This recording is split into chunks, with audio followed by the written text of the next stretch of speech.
ফুটন্ত গরম তেলের মধ্যে সাবুদানা দিয়ে অবাক করা রেসিপি বৃষ্টির দিনে ঘুরতে ফিরতে কিংবা চায়ের সঙ্গে কখন যে শেষ হয়ে যাবে আপনারা বুঝতেই পারবেন না।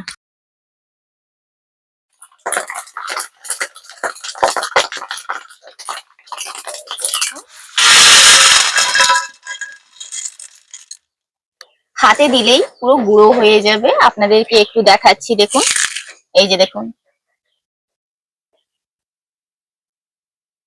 নমস্কার বন্ধুরা, আমার চ্যানেলে আপনাদের সবাইকে স্বাগত।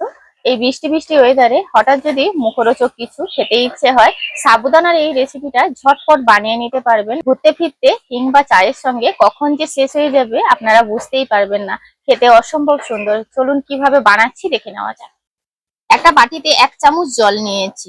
দুটো আঙ্গুলে যতটুকুনো খাবার সোডা ওঠে ওইটুকুনো নিয়েছি। আর দিয়ে দিচ্ছি পরিমাণ অনুযায়ী লবণ। লবণটা কিন্তু খুবই সামান্য। খুব ভালোভাবে মিশিয়ে নিয়েছি। এখানে আপনারা চেষ্টা করবেন ভালো মানের সাবুদানাটা নেওয়ার। খোলা সাবুদানা কিন্তু অতটা ভালো হয় না। তো আমি এখানে বড় দানার সাবুটা নিয়েছি।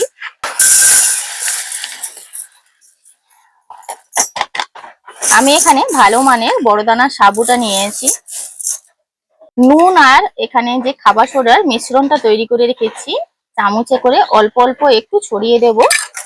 দিয়ে সাবুদানা সারা গায়ে এইভাবে মাখিয়ে নেব। এই পদ্ধতিতে সাবুদানাটা তৈরি করলে একদম পপকর্নের মতন ফুলবে।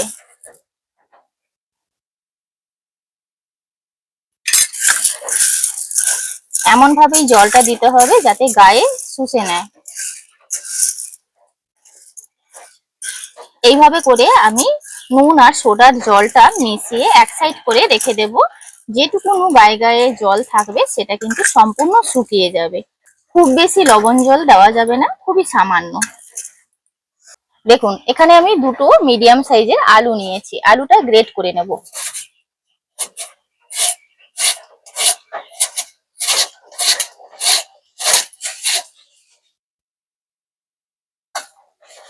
এইভাবে একদম সরু সরু করে গ্রেট করে নিচ্ছি।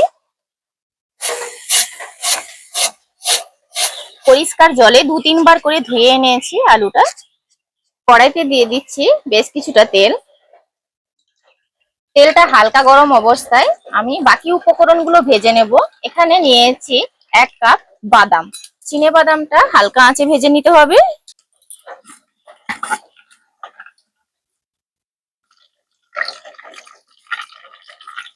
আর এই স্ট্রেনারে দিয়ে ভাজছি, তার কারণ কি আমাকে আর এক্সট্রা ভাবে ছানটা দিয়ে তুলতে হবে না। এর মধ্যে কয়েকটা কারি পাতা দিয়ে নেব।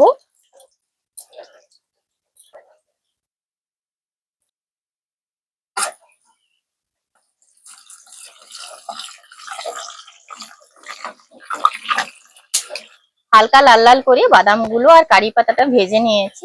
তেলটা ঝরিয়ে তুলে নেব। আবারও স্ট্রেনারটা দিয়ে দিলাম। দেখুন, অল্প অল্প অল্প করে সাবুদানাটা দিতে হবে, একদম পপকর্নের মতন ফুলে উঠবে।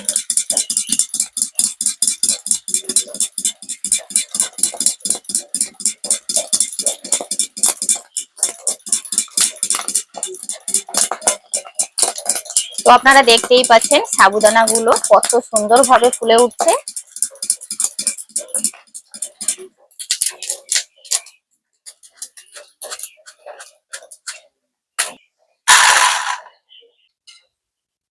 অল্প অল্প করে এইভাবে সাবুদানাটা দিয়ে দিচ্ছি। আপনারা দেখবেন ভাজতেও ভীষণ মজা।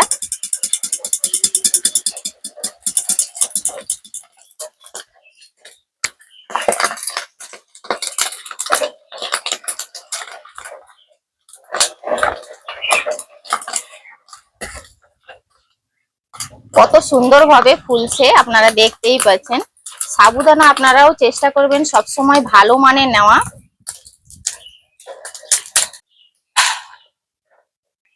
ফুটন্ত গরম তেলের মধ্যে এইভাবে সরাসরিও সাবুদানাগুলো দিয়ে আপনারা কিন্তু ভেজে নিতে পারবেন। একদম পপকর্নের মতন করে ফুলছে, আপনারা দেখতেই পাচ্ছেন।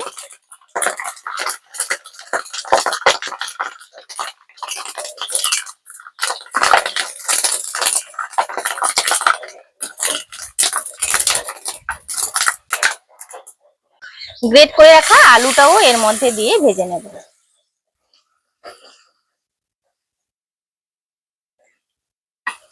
পরিমাণ বুঝে তেলটা দেবেন, কারণ কি এই তেলটা পুড়ে যায়, সেক্ষেত্রে পোড়া তেল কিন্তু দ্বিতীয়বার রান্না করা ঠিক নয়।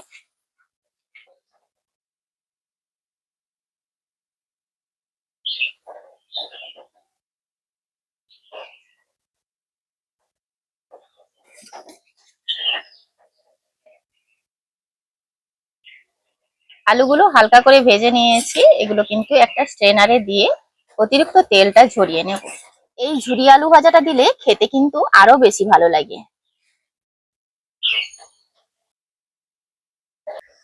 সামান্য একটু গুঁড়ো মশলা নিয়েছি, ধনে, জিরে, চিলি ফ্লেক্স আর গোলমরিচ, খুবই সামান্য। কেউ চাইলে দিতে পারেন, না চাইলে নাও দিতে পারেন, সেক্ষেত্রে কোনো সমস্যা নেই। সমস্ত কিছু খুব ভালোভাবে মিশিয়ে নেব।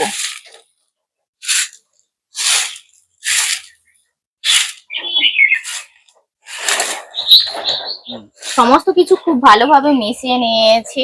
কতখানি মুচমুচে হয়েছে আপনারা দেখুন।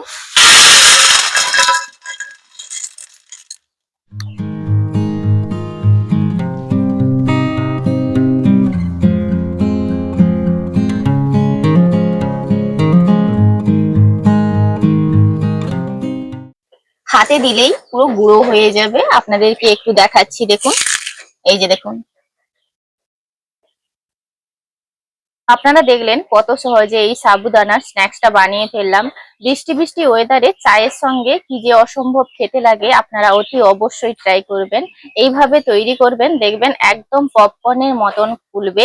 আজকের ভিডিওটি এখানেই শেষ করছি, দেখা হচ্ছে পরবর্তী একটা নতুন পর্বে। ভিডিওটি ভালো লাগলে লাইক, শেয়ার, কমেন্ট করবেন। আপনারা সবাই ভালো থাকবেন, সুস্থ থাকবেন, সাবধানে থাকবেন।